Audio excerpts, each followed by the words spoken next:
Bismillahirrahmanirrahim. Assalamualaikum warahmatullahi wabarakatuh. Selamat malam teman-teman dimanapun kalian berada. Semoga kalian selalu dalam lindungan Allah Subhanahu wa Ta'ala, selalu diberikan kesehatan dan selalu dilancarkan rezekinya. Dan malam ini ada sebuah kisah yang menceritakan tentang pesugihan kucing hitam yang akhirnya berakhir mengenaskan. Hal ini dialami oleh, sebut saja namanya Ibnu.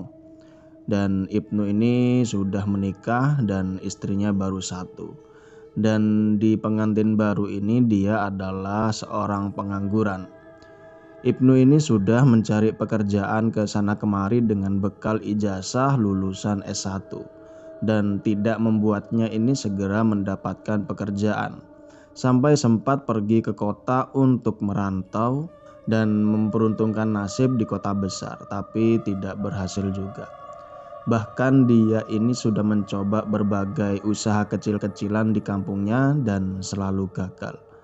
Dengan modal hasil hutang ke tetangganya, sampai pernah itu hutang di bank. Istrinya yang dinikahinya 1 tahun yang lalu ini selalu mendampingi suaminya dan menasihati Ibnu kayak, sabar mas, anggap aja ini semua cobaan buat kita gitu. Nah, mereka ini belum juga dikaruniai anak sampai sekarang. Istrinya ini berdiam di rumah, dia ini mengurus semua pekerjaan rumah. Keseharian Ibnu sekarang, dia ini bekerja serabutan, apa saja dilakukan untuk memenuhi kebutuhan keluarganya. Walaupun dengan pekerjaan yang serabutan itu, bukannya prihatin, Ibnu ini malah kalau misalkan dia dapat uang, dia ini dihambur-hamburkan untuk berjudi. Mungkin itulah yang membuat dirinya ini selalu gagal, karena judi itu haram untuk dilakukan. Maka dari itu dalam usahanya itu dia nggak pernah berhasil. Setiap mendapat rezeki selalu mencari tempat untuk berjudi. Nah, istrinya yang tahu kelakuan suaminya kayak gitu hanya bisa sabar dan doa. Karena suaminya ini sangat keras kepala, apabila dinasehati masuk kuping kanan keluar kuping kiri. Nah, singkat cerita, suatu ketika Ibnu ini ketemu dengan temannya namanya Muksin. Ibnu ini datang berkunjung ke rumah temannya itu. Nah, temannya itu tanya kabar Ibnu dan istrinya. Muksin ini juga menanyakan tentang kerjaannya Ibnu ini sekarang apa. Tapi Ibnu nggak jawab dan dia ini malah curhat tentang nasibnya ini yang selalu gagal dalam segala apapun usahanya.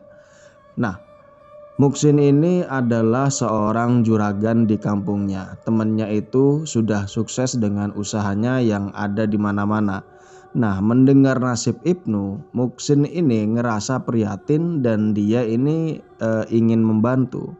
Nah, lalu Muksin berbisik ke Ibnu. Dia itu nyuruh Ibnu untuk datang ke sebuah padepokan yang ada di tengah hutan. Hutan itu ada di kota lain dan jaraknya itu jauh dari kampung. Dan untuk ke sana harus menempuh perjalanan selama 4 jam perjalanan untuk sampai di tempat padepokan itu. Nah, saat itu Ibnu ini disuruh untuk menemui Datuk Alang yang ada di padepokan itu. Datuk Alang ini orang yang sangat pintar dan mumpuni lah, yang dipercaya oleh warga sekitar dan memang hasilnya itu selalu memuaskan.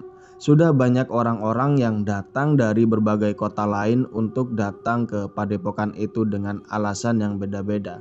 Tapi kebanyakan yang datang ke tempat Datuk Alang ini adalah untuk merubah nasib hidupnya yang kurang beruntung. Nah, karena Muksin tahu kalau Ibnu ini nggak megang uang sepeser pun, tiba-tiba dia nih masuk ke dalam rumah dan ternyata dia ngambil sebuah amplop coklat yang tebel, lalu memberikan amplop coklat itu ke Ibnu. "Loh, apa ini, Sin?" kata Ibnu. "Itu amplop isinya uang. Uang itu bisa kamu gunakan untuk bekal kamu pergi ke padepokan Datuk Alang." Nah, tanpa menjawab apapun lagi, Ibnu ini langsung pamit ke Muksin, terus dia pergi menuju ke daerah hutan padepokan milik Datuk Alang. Nah, dan Ibnu ini nggak pamit ke istrinya. Ibnu ini langsung pakai bis untuk ke tempat itu. Perjalanannya cukup jauh hingga membuat Ibnu ini tidur dalam perjalanan. Dan tanpa sadar saat Ibnu terbangun, ternyata saat itu dia sudah sampai di tempat pemberhentian itu. Di sana terlihat ada sebuah pangkalan ojek. Ibnu menghampiri ke pangkalan itu karena kurang tahu tempatnya Datuk Alang. Dia tanya ke tukang ojek yang ada di pangkalan. "Maaf Pak, mau tanya tempat padepokan Datuk Alang itu di mana ya Pak?" "Oh, ada di dalam hutan sana Mas. Mari saya antar kalau mau. Perjalanannya cukup jauh soalnya."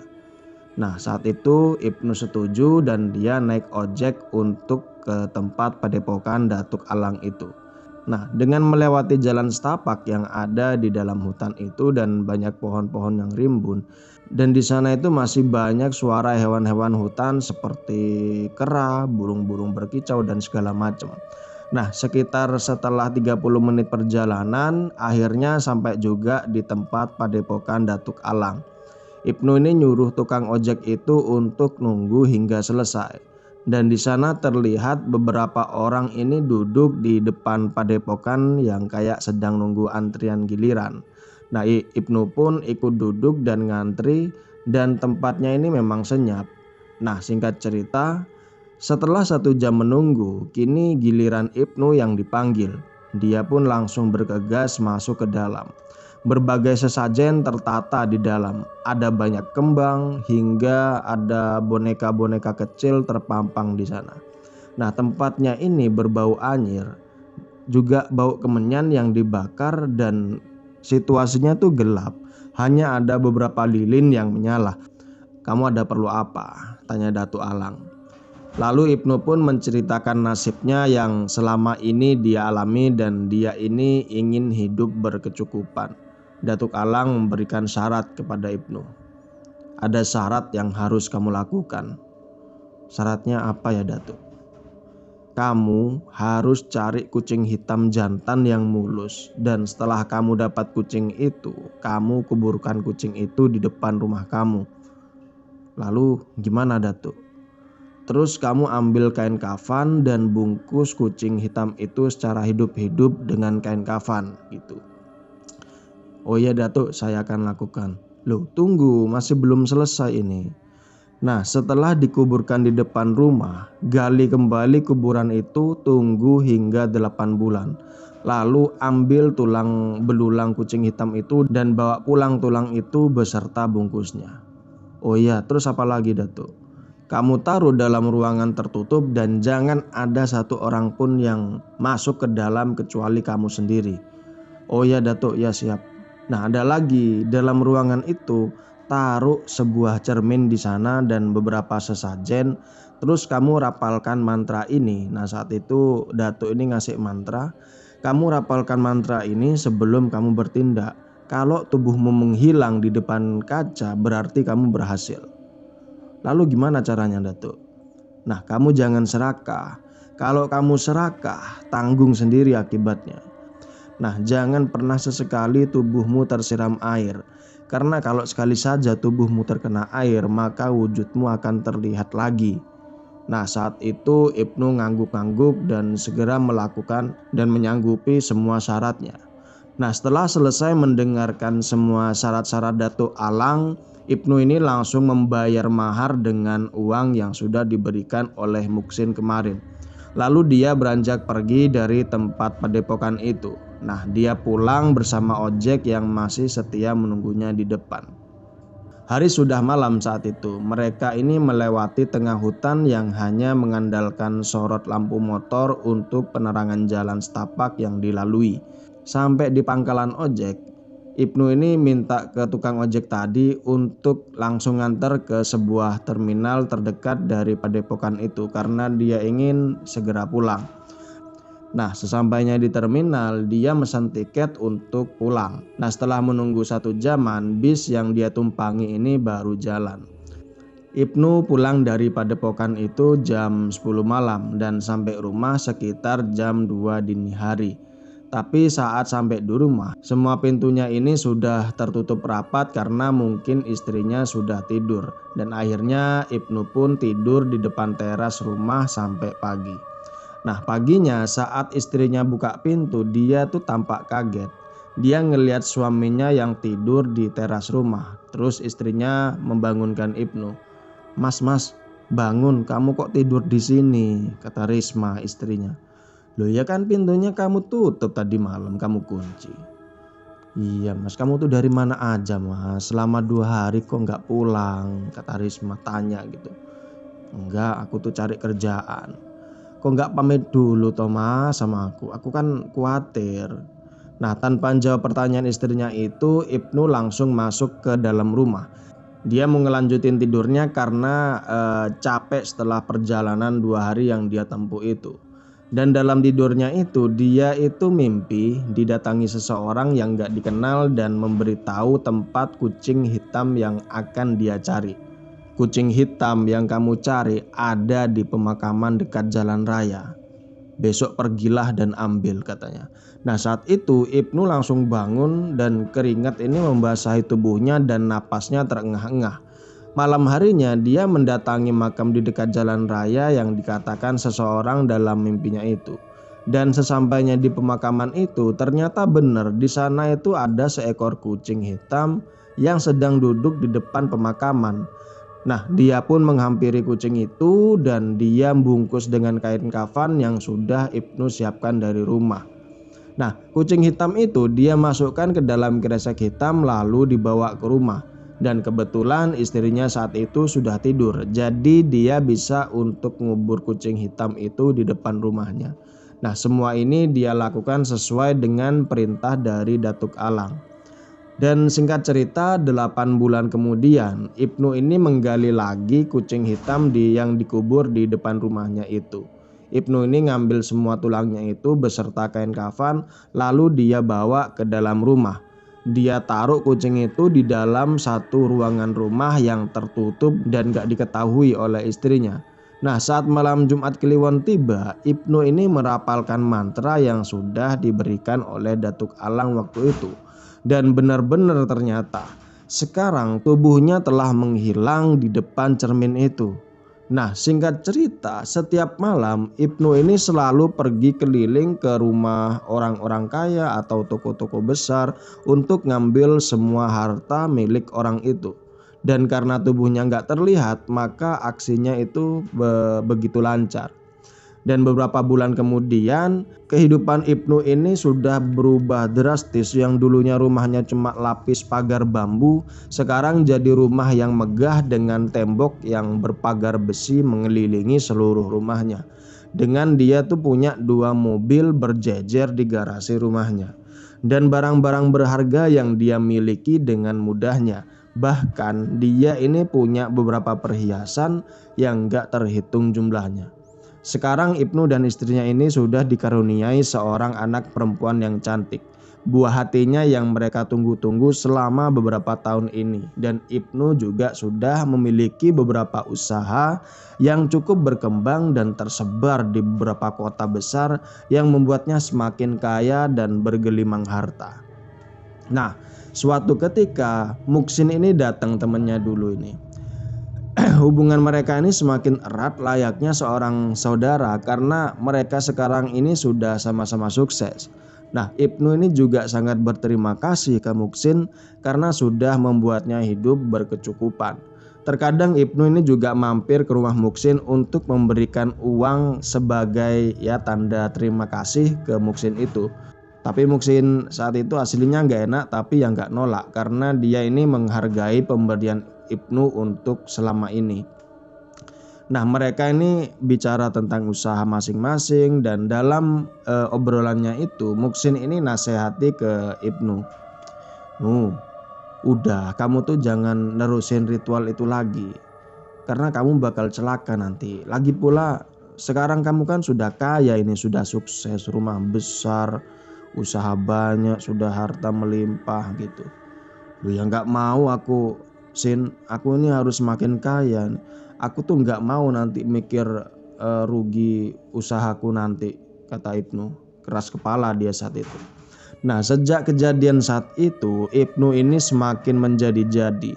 Dia ini tetap melakukan itu, ritual itu dan aksinya itu, dan gak mendengarkan nasihat dari Datuk Alang agar dia itu gak serakah, apalagi nasihat dari Muksin temannya itu. Dan sekarang hubungan keduanya ini semakin renggang karena sikap serakah Ibnu yang gak mau mendengarkan nasihat dari Muksin. Sedangkan istrinya yang duduk di samping Ibnu ini selalu mendoakan suaminya itu agar sukses selalu dan dilancarkan rezekinya dan semoga selalu menyayangi istri dan anaknya. Ibnu yang mendengar ucapan Risma istrinya itu hanya bisa senyum-senyum tanpa menjawab.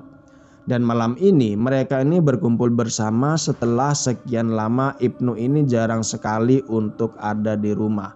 Mereka ini cerita bercanda dengan anak tunggalnya yang bernama Putri yang baru berusia 1 tahun.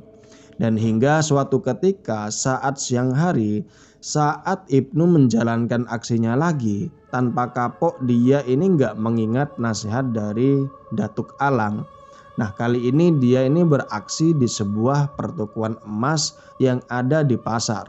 Ibnu saat itu dengan sigapnya ngambil seluruh perhiasan yang macam-macam yang ada di toko emas itu. Dia masukin semua perhiasan itu ke dalam sebuah tas besar yang sudah dia bawa dari rumah. Nah, saat di dalam toko emas itu, di sana itu ada 2 karyawan yang kayak lagi adu mulut. Nah, Ibnu ini berdiri di tengah-tengah karyawan itu. Nah, tanpa sengaja salah satu karyawan itu nyiram segelas air ke karyawan satunya itu. Nah, tapi Ibnu yang ada di tengah itu jadi ikut tersiram. Nah, saat itu juga Ibnu ini wujudnya tuh nampak. Kedua karyawan itu kaget dan keberadaan tangan Ibnu yang lagi ngambil perhiasan di etalase itu kelihatan. Dan kedua karyawan itu teriak secara bersamaan dan kebetulan saat itu tokonya sepi, "Tolong, ada maling!" gitu. Nah, Ibnu kaget saat itu dan langsung berusaha untuk kabur dari tempat itu. Tapi dia itu terlambat. Semua orang sudah mengepung Ibnu dan membuat dirinya ini nggak bisa ngapa-ngapain lagi. Semua orang ngeroyok dan mukulin Ibnu secara bersamaan tanpa ampun, sampai membuat Ibnu ini akhirnya tewas di tempat. Dan salah satu karyawan toko emas itu kemudian menelpon polisi.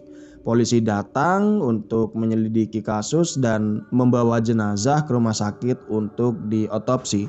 Nah, tubuhnya saat itu terbujur kaku dengan bekas pukulan yang merah lebam di sekitar tubuhnya.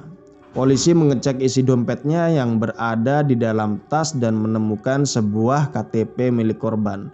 Nah, saat tahu data diri dan tempat tinggalnya, polisi ini langsung datang ke rumah kediamannya dan ngasih tahu istrinya.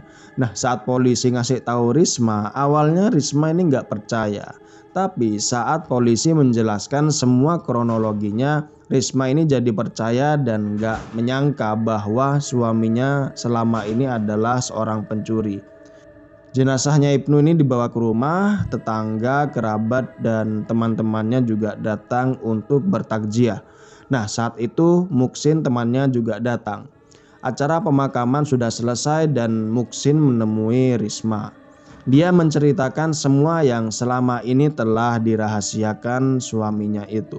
Dan setelah mendengar penjelasan dari Muksin, Risma pergi meninggalkan rumah itu dengan membawa anak putrinya itu. Dan mereka pergi entah kemana.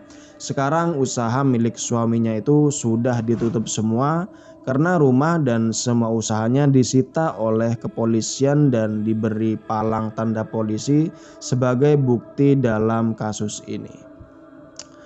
Demikian cerita ini dibagikan di tweetnya Nuratul Laila. Dan semoga dari cerita ini kita bisa mendapatkan sebuah hikmah, sebuah pelajaran, dan kita bisa memetik pelajaran baik buruknya. Terima kasih untuk kamu yang sudah mendengarkan cerita ini sampai selesai. Semoga cerita ini bisa menjadi teman di waktu istirahat dan waktu senggang kalian. Saya mohon pamit, undur diri, mohon maaf kalau ada salah-salah kata. Wassalamualaikum warahmatullahi wabarakatuh.